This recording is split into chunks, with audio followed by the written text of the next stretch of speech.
वक्फ amendment bill 2024 में जिस तरीके से ये फस्ताई ताकतें क्या अमेंडमेंट लेकर के आई है, उसके ताल्लुक से आप लोगों को बताया जाएगा। पॉलिटिकल पार्टी हैं तो हमारी जिम्मेदारी है हम अवाम के मसाइल में बात करें।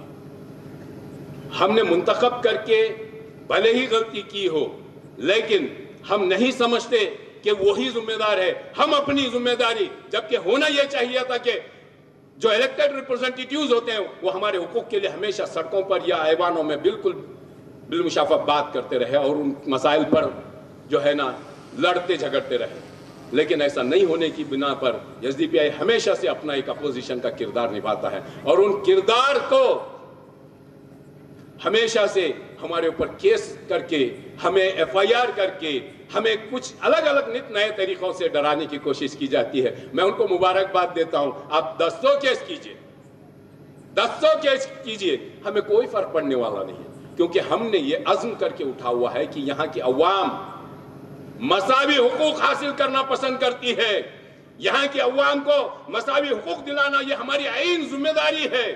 चाहे हम किसी भी तरह की जद्दोजहद करें, चाहे जमहूरी अंदाज से जद्दोजहद करें सड़कों पे उतर करके, चाहे आज हम जो ने हमारे कैडर्स ने वार्ड हमारे विम के लीडर्स ने वार्ड घूम करके खवातीन से स्कैन करा करके मेल्स को भिजवाना और साथ ही साथ खुतूत को रवाना करना जेपीसी के चेयरमैन को, यह बात का मैसेज है कि हम अपनी जिम्मेदारी बखूबी जानते हैं।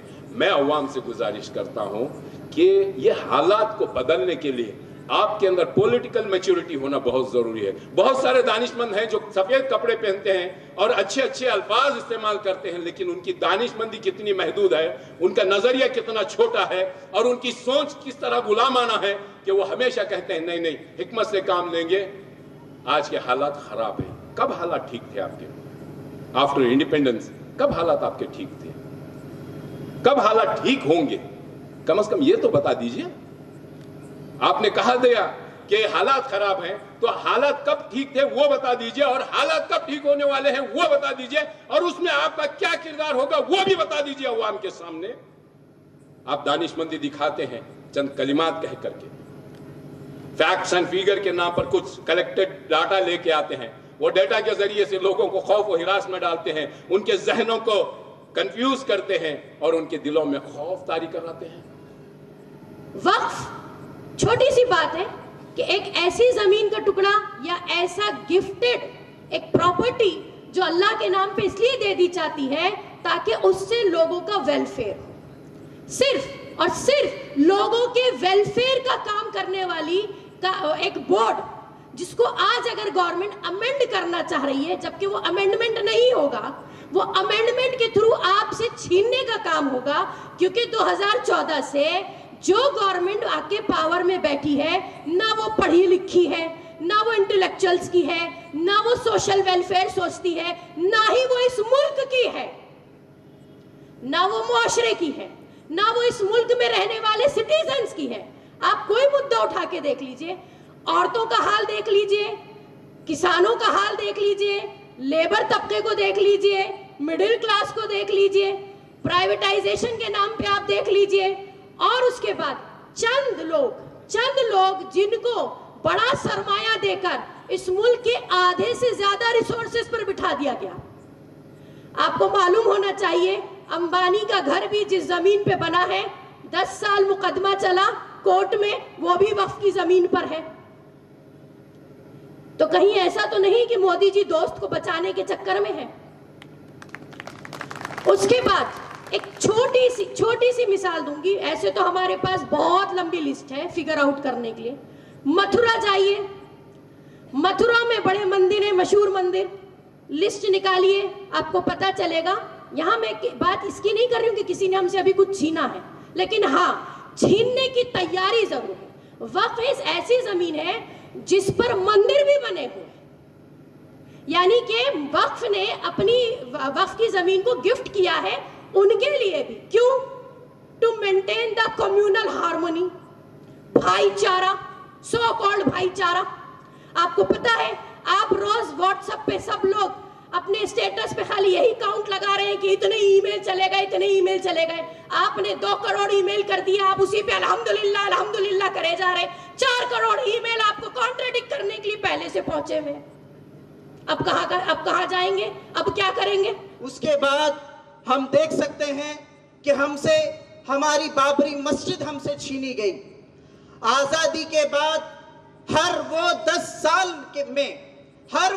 साल में ऐसे बड़े बड़े दंगे करवाए गए जिसके अंदर मुसलमानों का कत्लेआम किया गया। हमें तालीम, सियासत, रोजगार और तिजारत से दूर रखा गया।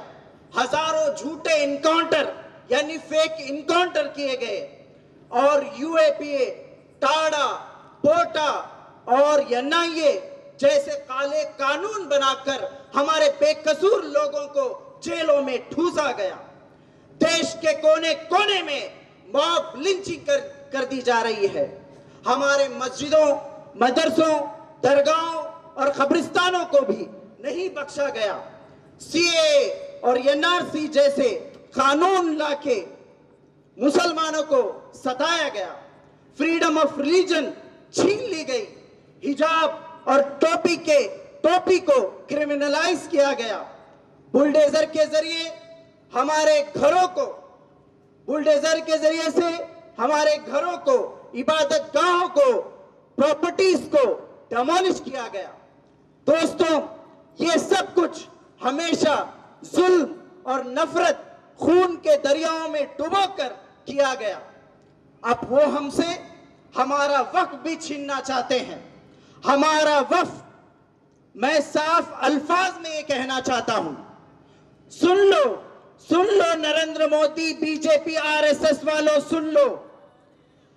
हमारा वक्त किसी के बाप की जागीर नहीं है।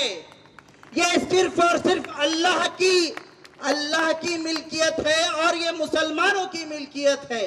हमें इस बात को क्लियर कहना चाहते हैं।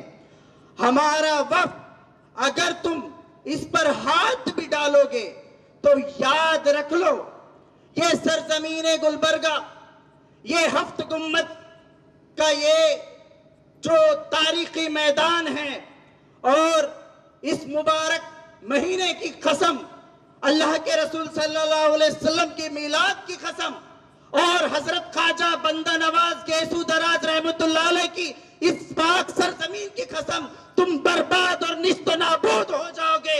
याद रख लो इस बात को। दोस्तों, आज के सियासी माहौल में एसडीपीआई जैसी तहरीक की जरूरत सबको समझना है। मुल्क के कमजोरों, बेजुबानों की ये आखिरी कोशिश है। अगर हम आज एसडीपीआई को रियल अल्टरनेटिव नहीं बना सके तो दुश्मन हमारी सांस भी छीन सकते हैं। वो मर्द नहीं जो डर जाए हालात के खूनी मंजर से, वो मर्द नहीं जो डर जाए हालात के खूनी मंजर से। जिस हाल में जीना मुश्किल हो उस हाल में जीना मर्दी है। हमारे जिस्म जख्मों से जोर से ही मगर तुम अपने शिकस्ता तीर गिनो, खुद अहले तरकश बोलेंगे ये लड़ाई किसने हारी है। ये लड़ाई हक की लड़ाई है, ये लड़ाई तुम ही हारोगे। जब हम अपनी प्रॉपर्टी बचाने के लिए अपनी जान की, अपनी माल की जब हम फिक्र नहीं करते तो अल्लाह की प्रॉपर्टी बचाने के लिए क्या हम अपनी जान की, माल की डर से हम पीछे हट सकते हैं क्या? नहीं हट सकते। तो आज 2013 के बाद अगर ये बिल अमेंडमेंट के साथ अगर ये बिल वापस हो गया तो अल्हम्दुलिल्लाह बहुत अच्छी बात है। अगर नहीं तो फिर हमें जो सीए एनआरसी में हम लोगों ने जिस तरह से एक पीसफुल प्रोटेस्ट के जरिए से उसको एक सिस्टमेटिक तरीके से बिल को रोकने के लिए हम जो काम किए हैं, वापस वो मूवमेंट दोबारा शुरू करने की ज़रूरत है। इससे खौफ खाने का, डरने का, हैबत खाने का कोई ज़रूरत नहीं है। मुझे याद है गुलबर्गे के हमारे 2 भाई जेलों में, हैं। हमारे डराने वाले, हमारा मजाक उड़ाने वाले आज भी हमारे साथ हैं। हम क्या समझते थे कि हमारे भाई जेलों में जाने के बाद ये लोग हमें सपोर्ट करेंगे, उनके घर को जाकर उनके माँ बाप को, उनके भाई बहनों को एक दिलासा देंगे। वो करने के बदले में उनके घरों को जाकर डराते थे। हम बोलते थे नहीं, हम तुम्हारे बच्चों को नक्को करो, बोले ऐसे होशियारी के काम। उल्टा ऐसे माँ बाप को तसल्ली देने के बदले में कुछ लोग उनको जाकर डराने की कोशिश करेंगे। आज भी अगर आप उठेंगे कौम के काम करने के लिए, आप उठेंगे लड़ने के लिए, कुछ लोग हैं आपको फिर डराएंगे, आपको पीछे टांग पकड़ के पीछे करने की कोशिश करेंगे। वो आपका पड़ोसी भी हो सकता है, आपका रिश्तेदार भी हो सकता है, मस्जिद के सदरों भी हो सकते हैं, कुछ उलमा कराम भी हो सकते हैं, लेकिन अल्लाह के वास्ते आपको डरना नहीं है। अल्लाह के वास्ते आपको डरना नहीं है। जब आप अपनी प्रॉपर्टी के लिए लड़ मरने के लिए तैयार, प्लॉट के लिए सड़े, एक प्लॉट के लिए सड़े, अपने घर के लिए, हम देखते हैं जाके आप फैमिली कोर्ट में जाके देखिए, सिविल कोर्ट में जाके देखिए, भाई भाई के ऊपर केस डाल के लड़ मर रहे हैं। कितने हम मर्डर्स देखे हैं, कितने हम क्रिमिनल केसेस देखे हैं, जरी जरी छोटी छोटी बात के लिए। जब अल्लाह की ज़मीन के लिए, जब अल्लाह की जायदाद के लिए क्या हम अपनी कुर्बानी नहीं दे सकते? आज वक्त की ज़रूरत है वो डर और खौफ निकालना है, और डर और खौफ निकालने के लिए social democratic party of India आपके बीच में आ जाइए। एसडीपीआई का नारा, भूख और खौफ से आज़ादी, एसडीपीआई का नारा हम हमेशा से लेके चले हैं और आगे भी लेके चले हैं। तो आज यही वक्त की ज़रूरत है कि डर और खौफ हमें निकालना है। आने वाले दिनों में बहुत सारे प्रोग्राम्स होंगे, बहुत सारी जद्दोजहद रहेंगे। हमें कमर बस्ता होकर ज़मीनी सतह पे उतरना है, क्योंकि ये डेमोक्रेटिक कंट्री है। आपको भी राइट है। ये ट्रांसजेंडर जिसको हम बोलते हैं, ट्रांसजेंडर लड़कर अपना हक हासिल कर सकता है, तो आप और मैं क्यों नहीं हासिल कर सकते? किसान अगर लड़कर अपना हक हासिल कर सकता है, उसके ऊपर अगर काले कानून अगर आए, तो वो अपनी कुर्बानी देकर, अपनी खून पसीना देकर वो फार्म बिल को पीछे लिए तक अगर लड़ सकता है, तो आप और मैं क्यों नहीं लड़ सकते? अगर लेबर्स इसी इंडिया के, अगर वो उनके ऊपर अगर काले कानून आते हैं, तो वो ज़मीनी सतह पर उतर कर अगर वो लड़ सकते हैं, तो आप और मैं क्यों नहीं लड़ सकते? ये हमें आज का सबक लेके जाना है। डराने वाले आपको डराएंगे, आपको पीछे जाकर प्रोपेगेंडा करने वाले करेंगे, लेकिन आपको डरना नहीं है। तो social democratic party of India आपके साथ है, और आपसे भी रिक्वेस्ट है, जब भी हमारा अगर कॉल आए ये वक्फ बिल को लेकर, अगर ये खुदा ना खास्ता लागू हुआ, इम्प्लीमेंटेशन हुआ, अगर हम सिविल सोसाइटी के साथ, अलग अलग ऑर्गेनाइजेशन के साथ, मुस्लिम पर्सनल लॉ बोर्ड के साथ, सबकी हिदायत के साथ, जिस तरह से एक टीम बनकर लास्ट CA/NRC में हम काम किए थे, सब मिलके काम किए थे, कोई एक जना नहीं था, सब लोग थे, उलमाए थे, स्टूडेंट्स थे, यूथ्स थे, हमारे औरतें थे, नौजवान बच्चे थे, सब मिलकर जिस तरह से CA/NRC में काम किए थे, उसी तरह की जद्दोजहद हमें वापस लड़ना है। आज के हफ्त गुंबद के इस एहतजाज में मुझे शिरकत करके बहुत फख्र हुआ, बहुत हिम्मत हुई। मुझे ऐसा महसूस हो रहा है कि इस बिल के खिलाफ मुल्क भर में एक लंबी लड़ाई के लिए अवाम तैयार है, औरतें भी तैयार हैं, गोद में बैठे हुए छोटे छोटे दूध पीते बच्चे भी तैयार हैं, बुजुर्ग हजरात आप भी तैयार हैं, मेरे नौजवान साथियों आप भी तैयार हैं। ये लड़ाई लड़के ही जीती जा सकती है, ये लड़ाई लड़नी ही पड़ेगी, और ये लड़ाई छिड़ चुकी है। जब पार्लियामेंट के अंदर इसे पेश किया गया, जो चीज प्रपोजल कानून की तब्दीली के लिए या कानून को बदलने के लिए या नया कानून लाने के लिए कोई भी एक प्रपोजल पेश किया जाता है, तो उसे बिल कहते हैं, और जब वो अक्सरियत के साथ, फॉर्मेलिटी के साथ पास हो जाता है, उसे एक्ट कहते हैं। अभी भी ये एक्ट नहीं हुआ है, ये बिल है। ये बिल को बिल्लों में भेजने का इंतजाम करने के लिए आपके जज्बात की, हौसलों की और कुर्बानियों की जरूरत है। एक नई तारीख हमें बनाना है। मैं तो यहां पर किसी कौम के किसी तबके को, किसी पार्टी को मैं तफरीक करना नहीं चाहता। मैं दावत देता हूं, आओ, आप भी आओ, आप भी आओ, आप भी आओ।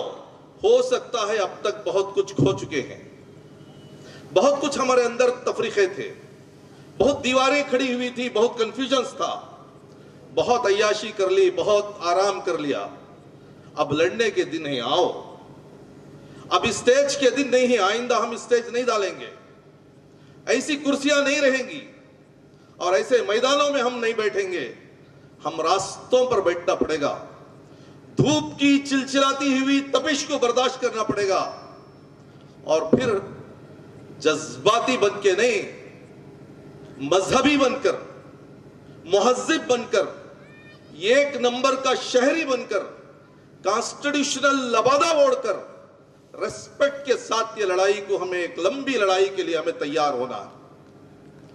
वफ किसे कहते हैं? वफ रुक जाने को कहते हैं। किस चीज से रुक जाना? मिल्कियत से रुक जाना, करप्शन से रुक जाना, दल्लाली से रुक जाना, मिसयूज से रुक जाना। सिर्फ उसका मालिक अल्लाह। इसका कोई चौधरी मालिक नहीं है, कोई चेयरमैन मालिक नहीं है, कोई मुतवल्ली मालिक नहीं है, कोई फैमिली मालिक नहीं है, कोई एमएलए मालिक नहीं है, कोई एमपी मालिक नहीं है। इसका मालिक सिर्फ अल्लाह।